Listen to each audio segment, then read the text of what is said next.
భారతీయ Janata party లేకపోతే ఏమవుతుంది? భారతీయ Janata party లేకుండానే వెళ్దాం పోనీ అనే పరిస్థితిలోకి తెలుగుదేశం పార్టీ వచ్చింది.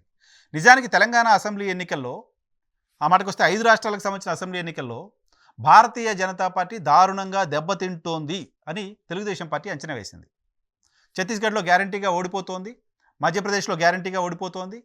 సో, ఆ 2 రాష్ట్రాల్లో ఓడిపోతుంది. ఈవెన్ రాజస్థాన్ కూడా కాంగ్రెస్ గెలవడానికి అవకాశం ఉంది. తెలంగాణలో కాంగ్రెస్ పార్టీ గెలిచినా మనకొచ్చిన ఇబ్బంది ఏం లేదు. తెలంగాణలో మాత్రమే కాంగ్రెస్ పార్టీ గెలుస్తుంది. తెలంగాణలో బీజేపీ గెలిచే పరిస్థితి లేదు. ఆ 3 రాష్ట్రాల్లో కూడా కాంగ్రెసే గెలవడానికి సంబంధించిన ఆస్కారం ఉంది, ఇంక్లూడింగ్ తెలంగాణ. సో, అప్పుడు భారతీయ జనతా పార్టీ పని అయిపోతుంది.